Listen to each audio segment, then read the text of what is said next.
قیامت ہو گئی؟ کہا کیا بات ہے؟ کہا میں نے اپنے ان کانوں سے سنا ہے کہ قیامت ہونے والی ہے۔ کہا ہے اما فضا میرا کنبہ اجڑ گیا، میرے بھائی مارے گئے، بھتیجے مارے گئے، اس آنگن کے سارے چراغ بجھ گئے، اب اس سے بڑی قیامت کون سی ہوگی؟ کہا نہیں شہزادی، میں نے ان کانوں سے سنا ہے کہ شمر کہہ رہا تھا کہ گھوڑوں کی نال بندی کی جائے،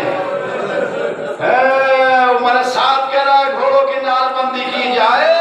ارے حسین کا لاشا پامال ہونے والا ہے، روایت کے فکرے ہے علی کی بیٹی گھبرا گئی خیمے سے باہر، اور آپ نے سنا ہے کہ ایک ایک لاشا ہٹا دیا گیا۔ حبیب کے قبیلے والوں نے حبیب کی میت کو ہٹایا، ہور کے قبیلے والوں نے ہور کے جنازے کو ہٹایا، اور بھی لاشیں ہٹتی رہی۔ ہاں حسین کی میت پڑی رہی اور علی کی بیٹی ماتم کرتی رہی، بابا نانا ارے دیکھیے تو صحیح، آپ کے اوپر فرشتے نماز پڑھیں، یہ میرا حسین ہے جس کی لاش کو پامال کیا جا رہا ہے۔ آپ نے دیکھا کہ جس کا کوئی وارث اور مددگار تھا اس نے اپنے لاشے کو ہٹا لیا، پامالی سے بچ گیا۔ آج اگر میرا کوئی مددگار ہوتا تو میرے بھائی کا لاشا بچ جاتا۔ یہ تھی عصر عاشورہ کی مصیبت اور ہنگام۔ حسین کا لاشا پامال ہو رہا ہے، حسین کا لاشا۔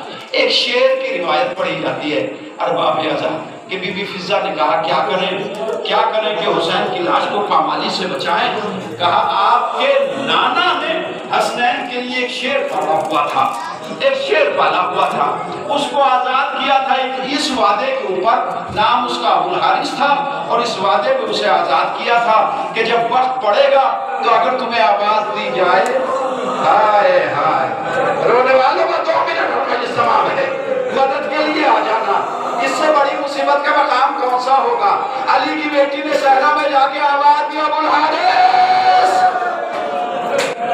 دیکھتا نہیں حسین کی لاش پامال ہو رہی۔ جنگل سے شیر آیا، فوج چلی، دور ہو گئے، لاش حسین پامالی سے بچ گئی۔ 11 محرم کو قافلہ چل دیا، کوفے پہنچنے والے ہیں۔ بیان یہ کیا جاتا ہے کہ امام حسین نے اس شیر سے کہا کہ اب تم جاؤ، اب میری لاش کو کوئی خطرہ نہیں ہے، تم جاؤ قافلے کے پیچھے پیچھے چلنا، دیکھو چھوٹے چھوٹے بچے بھی ہیں، کہیں کوئی نقصان نہ ہو جائے، اجرکم اللہ۔ اور یہ ابو الحارث اس قافلے کے پیچھے چلا جو اسیروں کا قافلہ تھا، لیکن باب کوفہ پہ جا کے جب قافلہ ٹھہر گیا، شیر واپس آیا، حسین کے قدموں کو چوما، اپنی آواز میں کہنے لگا حسین میں واپس آ گیا، اس سے آگے نہیں بڑھ سکتا۔ کہا کیا وجہ ہے؟ کہا والی کی بیٹی بازاروں میں داخل ہو رہی۔ اللہ اکبر۔ جانور بھی یہ برداشت نہیں کر سکتے کہ بغیر چادر کے علی کی پردہ بیٹیاں، کوفے کی تنگ تنگ گلیاں جس میں قدم رکھنے کی جگہ بھی نہ تھی، کوٹھوں سے بیٹھے ہوئے دیکھنے والے دیکھ رہے تھے، تنگ تنگ گلیوں سے ناطے گزارے جا رہے تھے۔ ان تماشا دیکھنے والیوں میں ایک بی بی بیٹھی ہوئی تھی، 2-3 لفظ ہیں، ایک بی بی بیٹھی ہوئی تھی، اس نے دیکھا عجیب حال کے قیدی ہیں، پردہ دار لگتے ہیں، اپنے چہروں پہ بال ڈالے ہوئے ہیں۔ اللہ اکبر۔ کوئی شریف خاندان تھا کہ جس کو قتل کیا ہے، آگے آگے نیزوں پہ سر ہے، دیکھ تو سب لیا نا، آدمی اوپر سے بیٹھ کے سب دیکھتا ہے، سب سے بزرگ کا سر آگے ہے، پھر یہ سر، پھر یہ سر، کبھی علی اکبر کے سر پہ جا کے نگاہ ٹک جاتی ہے، کبھی اصغر کے سر کو دیکھتی ہے، اللہ اکبر، دل تڑپ جاتا ہے، اللہ اللہ یہ معصوم بچہ۔ پھر کبھی اس گھوڑے کی گردن کی طرف نگاہ جاتی ہے جس میں زینب کے حجاب کا سر تھا، اجرکم اللہ۔ یہ بی بی بچوں کی حالتوں کو دیکھتی ہے، ناکوں کو دیکھنا شروع کیا، عجیب بے حال ہے۔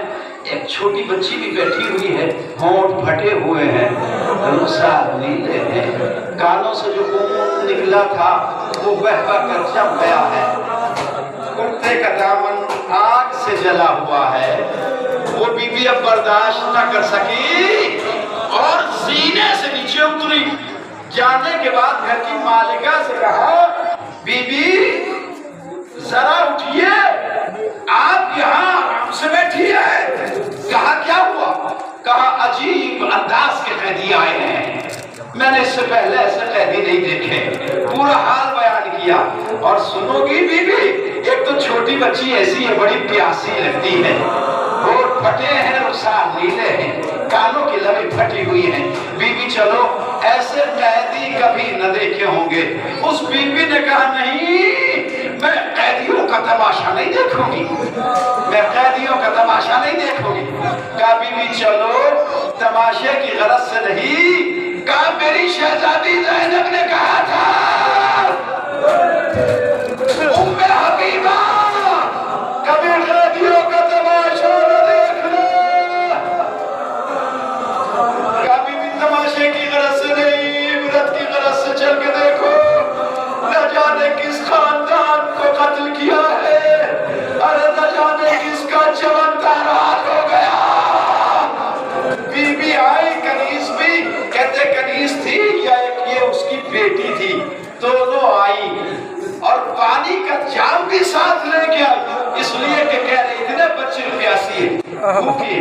کچھ کھجورے بھی لے کے آئی کھانے کے لیے. اللہ اکبر, اجرکم اللہ. لانے کے بعد بی بی کو دیکھا, عجیب حالت دیکھی, اپنے دل پہ قابو نہیں ہوتا تھا. سوچ رہی تھی اللہ جانے کس کے گھر پہ قیامت ٹوٹی ہے, آخر یہ ہے کون؟ سکینہ. وہ داخلہ ذرا نزدیک ہوا, کہنے لگی بچی تیرا نام کیا ہے؟ بی بی تیرا نام کیا ہے؟ اللہ اکبر.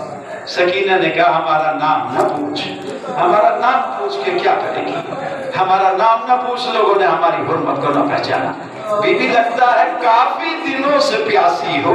میں تو پڑھ چکا اور آپ سن چکے. بی بی لگتا ہے کافی دنوں سے پیاسی ہو, تمہارے اوپر بڑی مصیبت ہے, تمہاری حالت دیکھ کے لگتا ہے کہ تمہارے اوپر بڑے مسائل. بی بی کس خاندان سے ہو کر نہ پوچھ, وہ دیکھ آگے آگے میرے بابا کا سر ہے, وہ آگے آگے میرے بابا کا سر ہے, وہ چھوٹا میرا بھائی, وہ گھوڑے کی گردن میں میرے چچا کا سر.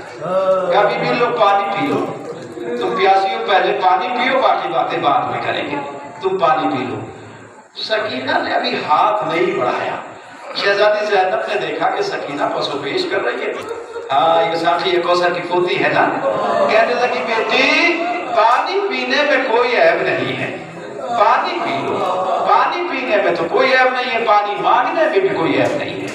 ہاں لیکن تم سے یہ برداشت نہیں ہوتا, میں سمجھ رہی ہوں نا, میں سمجھ رہی ہوں. سخی کی پوتی ہو, سخی کی بیٹی ہو, تو بیٹی اس کے لیے کچھ دعا کرتا ہے پھر پی لینا. کبھی بھی پانی بعد میں پیوں گی, پہلے تیرے لیے دعا کروں. اگر تیری کوئی دلی حاجت ہو اور پوری نہ ہو رہی ہو تو مجھ سے بتا, میں دعا کروں گی. کہا بی بی یقیناً مجھے یقین ہے کہ تم دعا کرو گی تو میری دعا قبول ہوگی. میری پہلی دعا یہ ہے کہ میرے بچوں کا شوہر پردیس میں ہے, وہ پلٹ کے آئے. سکینہ نے دامن کو پکڑا کر بلا کر کیا, بابا اب یہ تیری سکینہ کسی کے لیے دعا کر رہی ہے, تو نہ بچا لیکن اس کے بچوں کا بابا خیریت سے واپس آ جائے. کبھی بھی اور کوئی دعا ہے؟ کہا ہاں ایک میری دعا یہ ہے, خاص دعا ہے بڑی. کہا وہ کیا؟ کہا میں مدینے جانا چاہتی ہوں, مدینے جانا چاہتی ہوں. اجرکم اللہ. اب جیسے ہی مدینے کا نام سنا کہ سکینہ بھی بے قرار ہو گئی, کیا ولی کی بیٹی سے صبر نہ ہو سکا, فرمانے لگی بی بی یہ بتاؤ کہ مدینے سے تمہارا کیا تعلق؟ مدینے والے اجڑ گئے. یہ بتاؤ مدینے سے تمہارا کیا تعلق؟ کہنے لگی قیدی بھی تعلق کی بات کرتی ہو, ہمارا تو سب کچھ مدینے میں ہی ہے. اچھا کون ہے تمہارا مدینے میں؟ کا